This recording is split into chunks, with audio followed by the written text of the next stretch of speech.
पुढची बातमी पाहूयात। पुणे पोलीस आणि आंबेडकर यांच्यातला वाद आता चिघळलाय। दलित महिलेला जातीवाचक शेरेबाजी केल्याचा आरोप पोलिसांवरती ठेवण्यात आलेला आहे। पोलिसांवरती गुन्हा दाखल करण्याची मागणी सुद्धा यावेळी करण्यात येते आहे।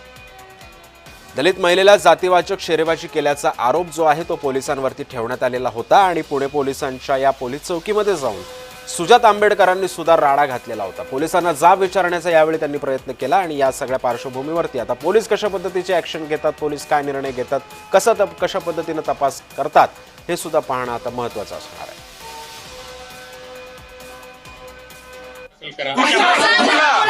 एक मिनिट कुठला गुन्हा नाव घ्या। तुमची मागणी आहे अॅट्रॉसिटीज गुन्हा आणि इतर कलम। तुमच्या पत्रामध्ये अॅट्रॉसिटीचा उल्लेख आहे की नाही?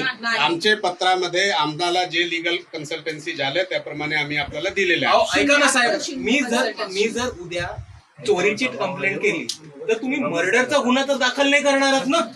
बरोबर आहे। कॉमन सेन्स सीपी लेवलच्या आम्ही लोकांना आपल्याला असतं ना? रायटिंग मध्ये दिले आहे। ठीक आहे रायटिंग मध्ये नको साहेब, आमची मागणी काय होती तुम्ही एकदा तुमच्या तोंडाने सांगा।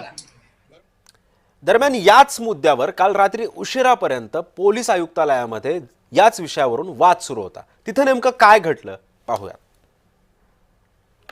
त्याचबरोबर एक जी पोलीस इन्स्पेक्टर होती त्यांना जेव्हा क्रॉस क्वेश्चन केलं की मॅडम तुम्ही हे करत आहे ते चुकीचं करताय, तेव्हा त्या पोलीस इन्स्पेक्टर या मुलींना म्हणाल्या की तुमचा हा ऍटिट्यूड असा असेल तर तुमचा उद्या मर्डर होईल रस्त्यामध्ये। अशा प्रकारच्या मोठ्या धमक्या या पोलीस प्रशासनाने इकडच्या मुलींना दिल्या। इकडे संभाजीनगरची किंवा औरंगाबादची जर टीम पुण्यात आली असेल तर त्याला काहीतरी ऑफिशियल कॉरेस्पॉन्डन्स असतं। म्हणजे असं नसतं की औरंगाबादचे पोलीस गाडी घेऊन पुण्यात आले, त्यांनी पुण्यातल्या पोलिसांना फोन केला आणि म्हटलंय भाऊ माझ्या गाडीत जागा आहे, तू येतो का माझ्याबरोबर फिरायला। दरम्यान या प्रकरणी पीडित महिलांना न्याय मिळावा म्हणून प्रकाश आंबेडकरांनी सुद्धा पोलिसांना फोन केला। तेव्हा काय संभाषण झालं या दोघांमध्ये पाहूया। एक लक्षात घ्या, कदम ती 25 वर्षाची आहे। कुठला तरी पोलीस औरंगाबाद मधनं येतो आणि हे सगळं कोणाच्या तरी घरामध्ये घुसतात। कुठल्या कायद्याखाली घुसतात हे? हा,